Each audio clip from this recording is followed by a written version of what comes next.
I have a ton of answers for you today. Today is a Q&A session. Ask anything about infidelity or other marriage troubles. So let's get into it. I'm Beth Miller. I am a marriage coach with the Marriage Saver program, founder of Soulify Wellness, and I want to get you some answers today.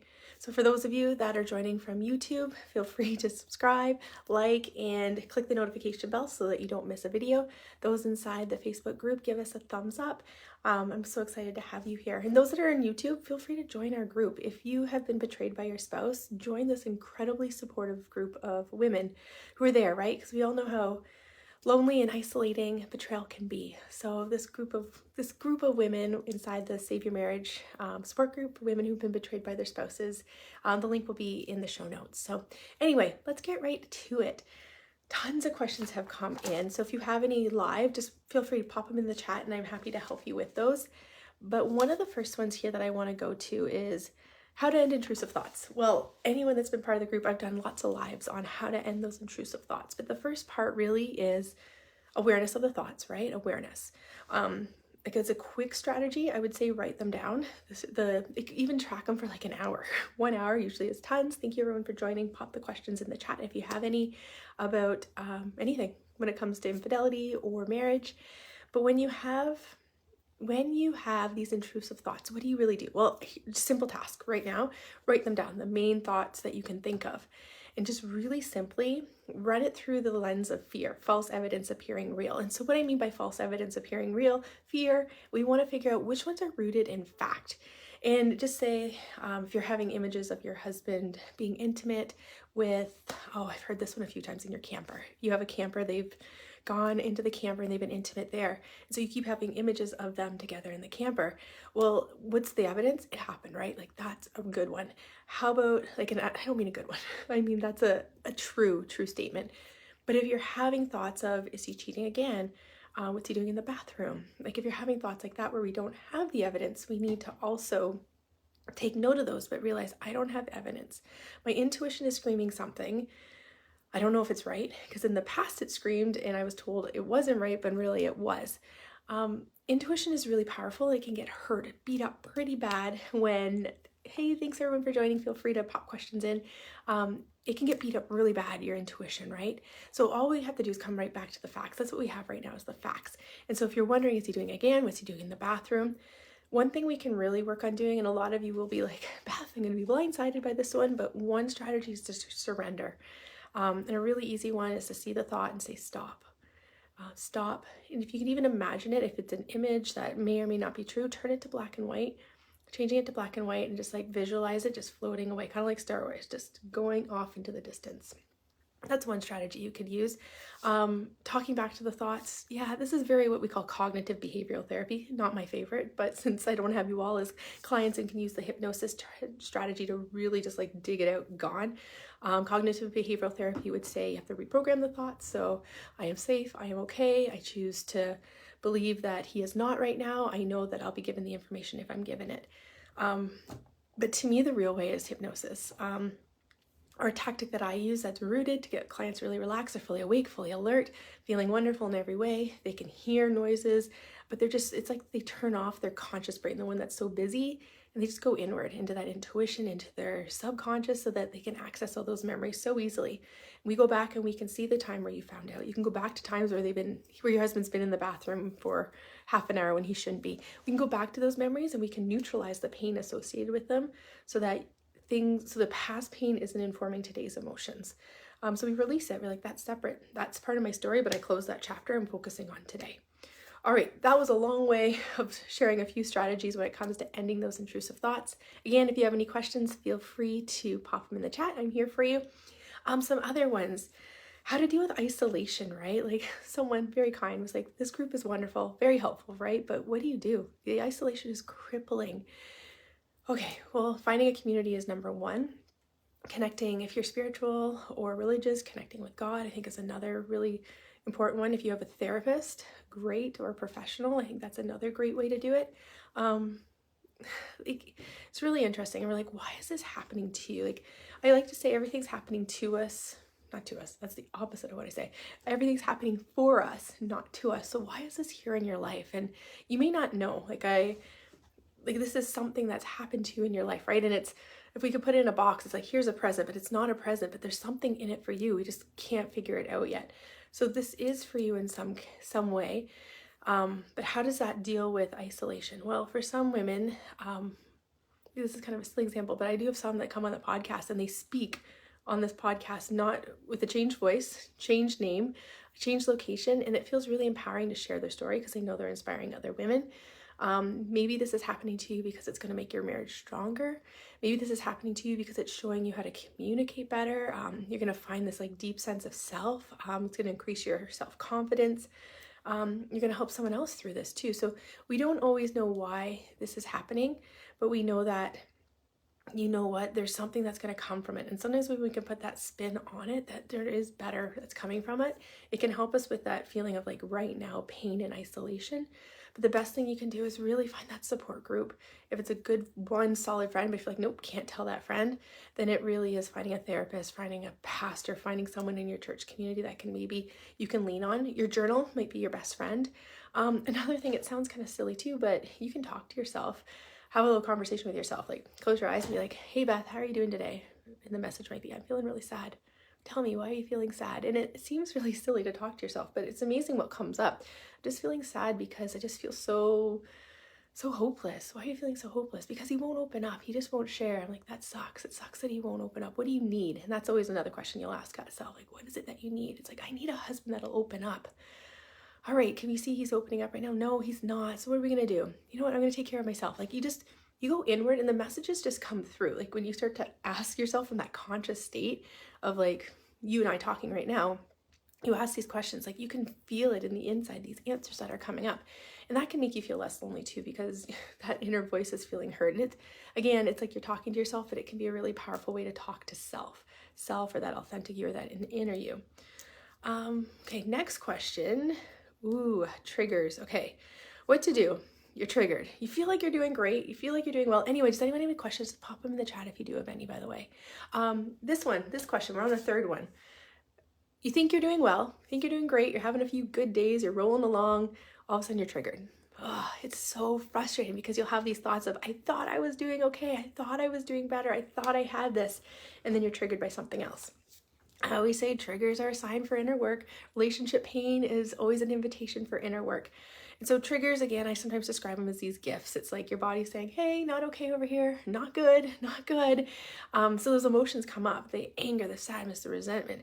And when you can trace those emotions back to the thoughts and then back to the beliefs, then we can actually deal with it.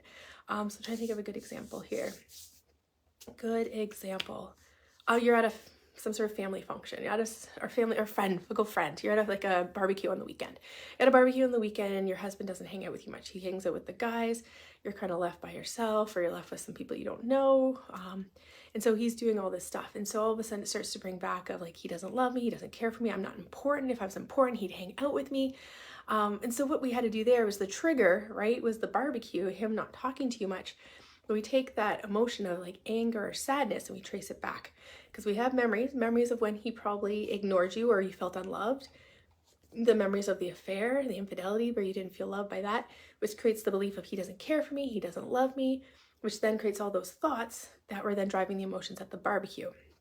So really triggers, we can't just like cut them and be like done. We got to go backwards. We got to figure out what were the thoughts that triggered that emotion. What activated the emotion? What thought activated it? And sometimes it's a ton. What I call like the thought train. One thought, like one thought, what's he doing over there? He's not hanging out with me. That thought leads to maybe he's ignoring me on purpose. Maybe he doesn't like me. Oh, I knew he didn't care for me. This is just another example of him not caring for me. And all of a sudden we're into anger. So that thought train took you to anger, which really comes from the belief of he doesn't care for me, which then comes from the memories of when he has like not loved you the way you need to be loved. All right, thank you again, everyone who's joining me. Just pop those questions in. Let me hop into some other ones here. This one was, my hubby and I have been married for 15 years. He engaged in an emotional affair. It hurt. I can't trust. I want my marriage. What do I do?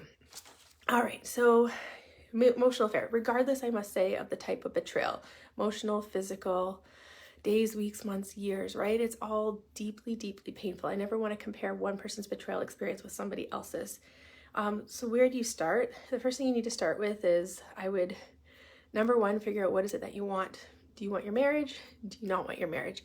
But that can be a very, very difficult decision when there's a ton of emotions. And I always say, don't make decisions from an emotional place. So obviously at this point, don't leave yet. Kind of put that off to the side.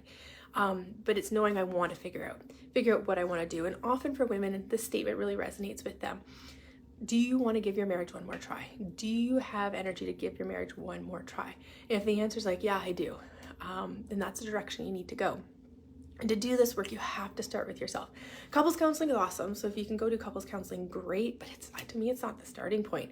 It's helpful, but it's a lot of times it's a Band-Aid fix. Like you go, you talk about stuff, if the root cause hasn't been dealt with, like if your husband's still trying to get validation, if your husband's still people pleasing, or he's still feeling like avoidant and he's going somewhere else to like get a happy feeling from someone else, that going to couples counseling, if he won't own it, it's gonna be very difficult. So you might be spinning your wheels at couples counseling, or just like rehashing arguments that you've had at home. You might leave couples counseling feeling worse. I don't know if anyone, thumbs up if you ever feel worse after going to couples counseling. So it's so important that at least you take control. You're not controlling, you're taking control of your happiness.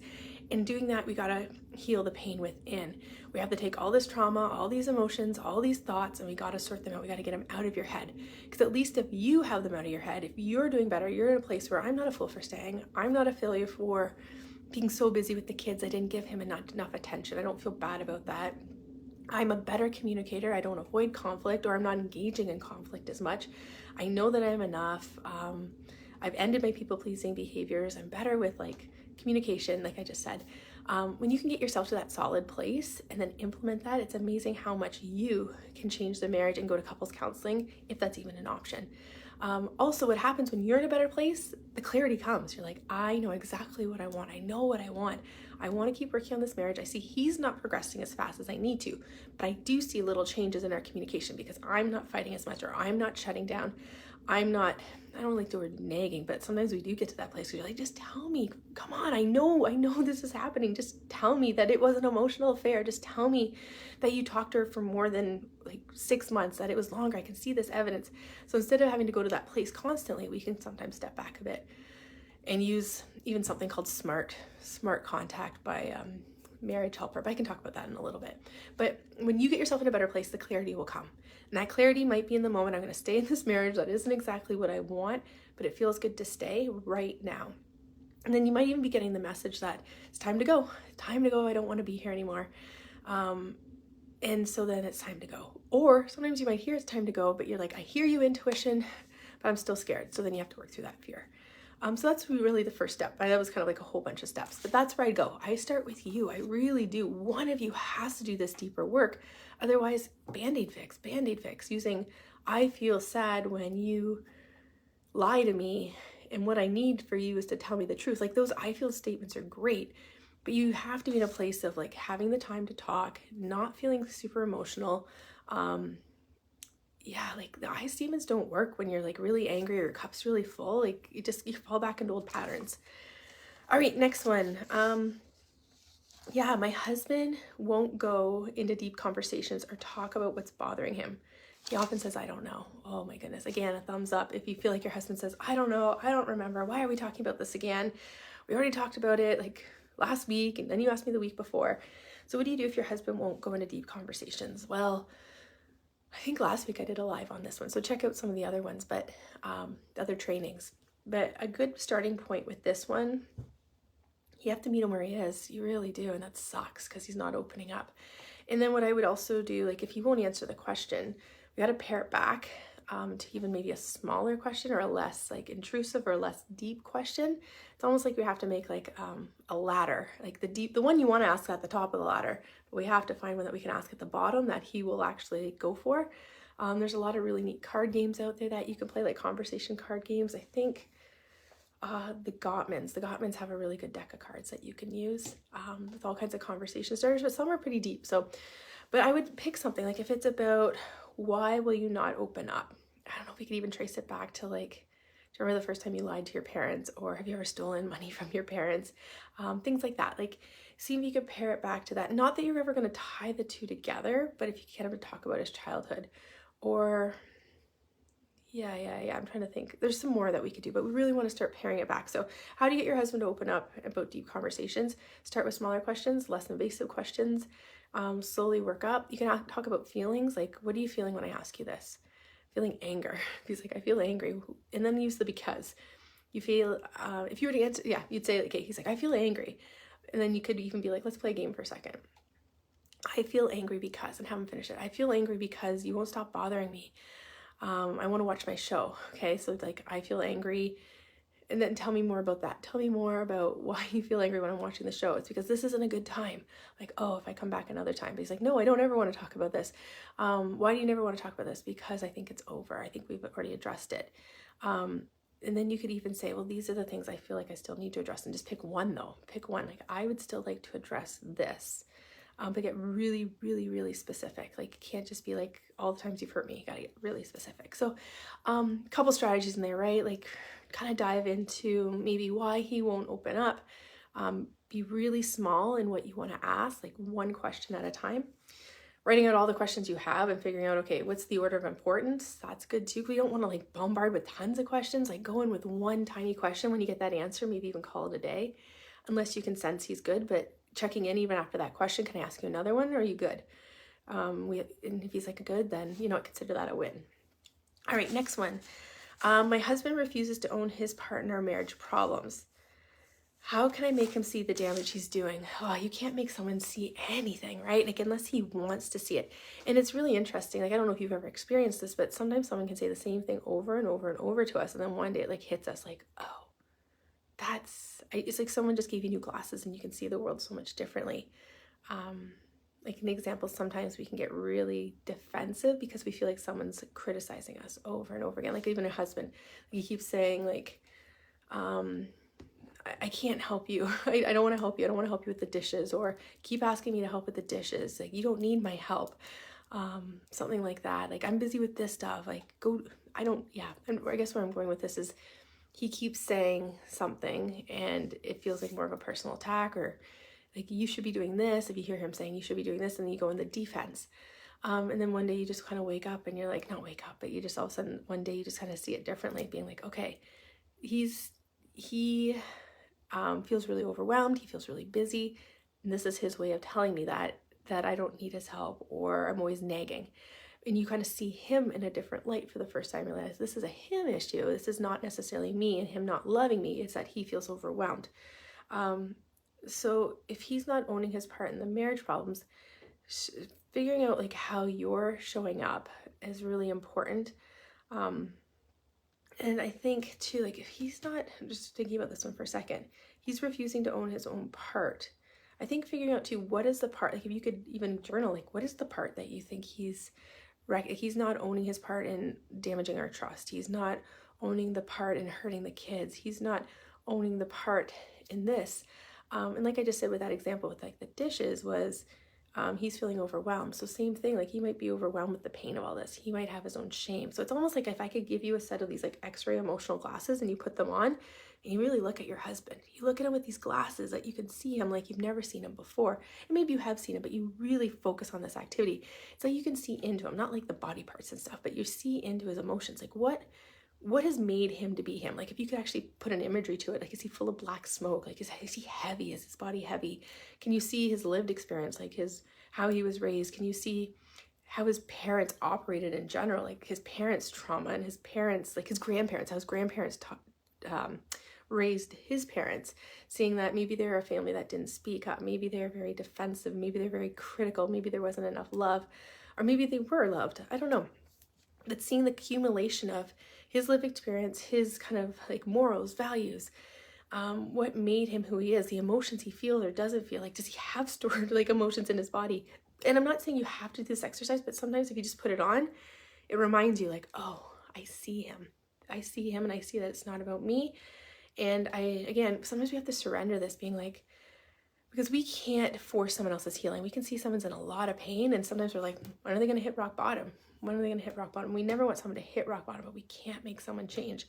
So it's one of those things where I choose to stay in a marriage that I don't like love right now, but I'm still working on myself within this marriage. I hear my intuition screaming, this is not a healthy relationship for you. This is not a relationship I really want to be in. This is not the marriage I had before. But at this time, I choose to stay and continue to work on myself, show up as the best wife ever. And when I get that clear message that, you know what, it's time to go, I go. And sometimes that's what we have to do if we can't fix them. Especially if there's mental health or addictions, that's what makes this process very difficult. When it comes to like the Marriage Saver program, a lot of times, like when I see this, like wives change the way they communicate, the way they feel, like they're lighter, they feel so vibrant. They're like, I feel better. Like, yes, there's a lot of heaviness with the trauma of the betrayal, but they feel so much better that their husband kind of comes up to that vibration. They start to open up more because they realize their wife isn't criticizing them, not arguing in the same way. They feel more loved. They feel safe to open up. And that's typically what I see. But sometimes when there's mental health and addictions, that's a different situation, right? More questions. Here we go. What else? When my husband is mad, he curses, sometimes calling me the B word or telling me I'm a shitty wife and to F off. Okay. I told myself I would never tolerate this behavior. Yeah, that's tough, right? Because that's a form of verbal abuse. And yeah, when he's mad, he says those things. That's a really tough one, right? Like it is verbal abuse. So I guess it depends, like what's the frequency of it? Is it happening in front of the kids? Have you been able to speak up about it? Have you been able to have a conversation? Has he apologized for it? Like sincerely apologized? Can you see he's making changes? Have you integrated like any kind of professional help in there, especially for him? Is he trying to say something else, but he uses the B word? Like often, if you can talk to him when he is calm, asking him, when you say I'm a B word, can you actually put into words, do you think I am criticizing you? And can you use that word instead? Like instead of saying you're the B word, say, I feel like you're criticizing me right now. I feel like you're being stubborn right now. Can he name it with a word that's in the dictionary? And I know the B word is in the dictionary, but can you name it with a word that's more descriptive?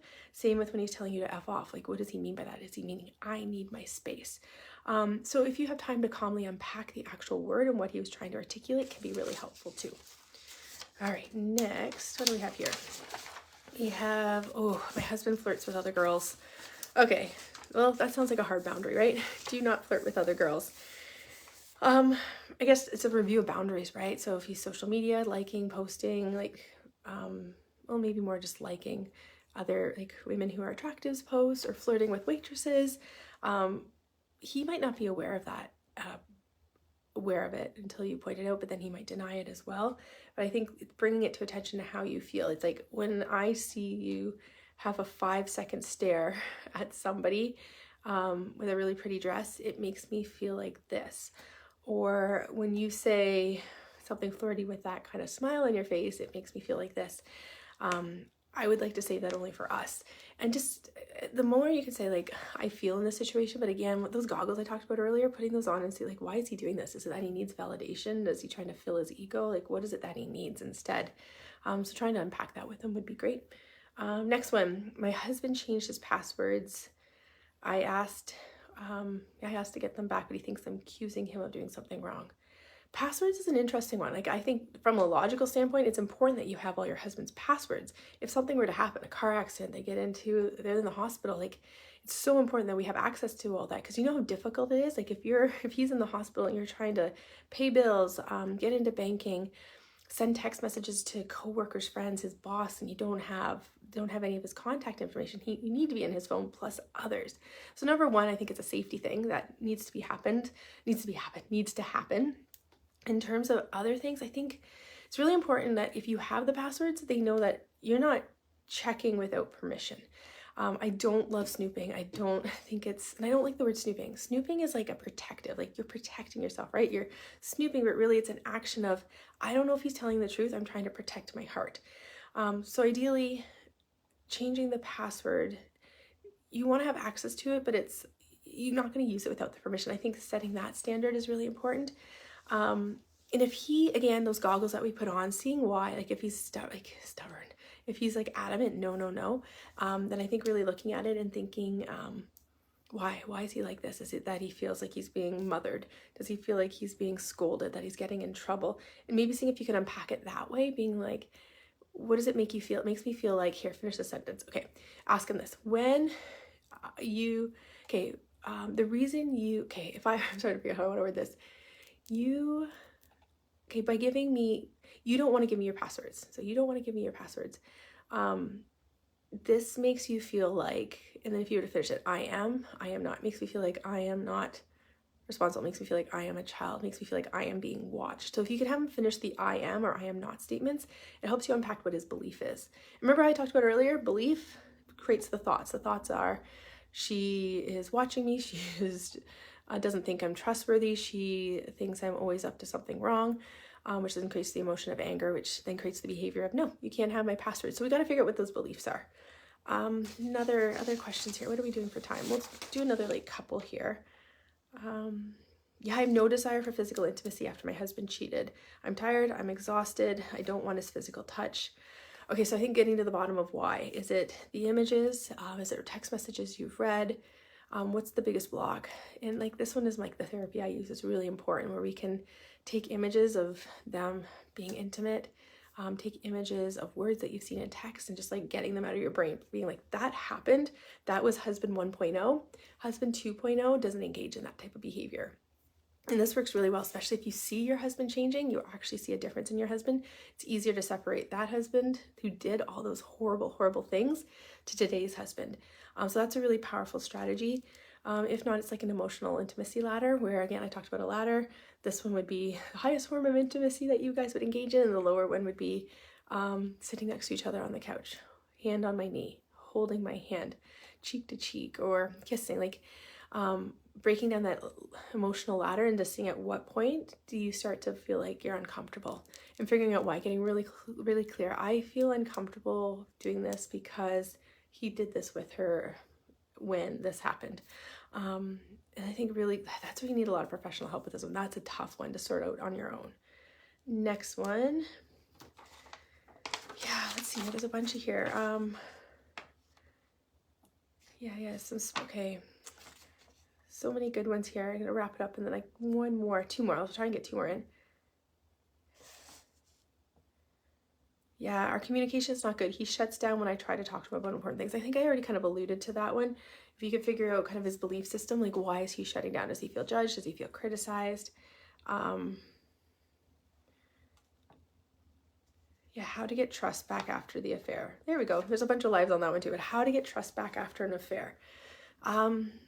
Step one, do you want to trust him? Like, do you want to trust him? The current version of him that you see right now, do you want to trust him? Or what's he doing that's not trustworthy at this moment? So I think getting really clear on what the blocks are to trusting him, that he's still being super suspicious. He won't answer these like 20 questions. That seems suspicious. That he's still working with her. I can't trust because they're still working together. So get a list of what you need to trust. Number one, also, sorry, that's number one. Number two, really doing that inner work. Images, thoughts, like our thoughts and our emotions, like our emotions are like the gateway to our thoughts. And so if we can figure out the thoughts and where they're coming from, what the beliefs are, I don't think he loves me. I don't think he loves me, so therefore I can't trust him.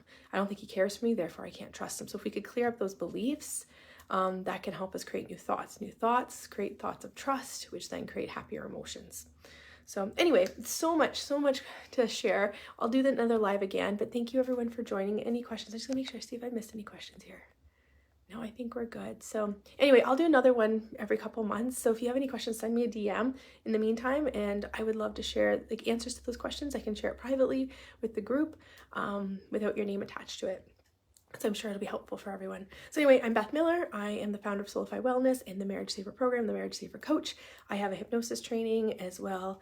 Oh, so many other skills and resources that I help wives like every single day. And I get such great feedback. I really do. If you go to our testimonials page, like women who say their marriage is better than it ever was before. Women who have been doing therapy for years and they're like, I had one today. I've been doing therapy for 3 years and I haven't got these types of results. And we're talking 12 weeks. Like, this program that we do is so intense. It's 12 weeks every single day, rewriting the brain, rewriting the neuroscience piece of it, like new neural pathways, firing new thoughts, and that repetitive action gets phenomenal results. You're like talking 70 little mini sessions. So that's if you're going weekly for a year and a half, right? So it's phenomenal what happens. So anyway, you want to have any questions about that, let me know. Send me a DM, comment below, and someone from my team will reach out, or I will reach out, and we'll talk to everyone soon. Thank you everyone for those questions, and all the best. We'll talk later.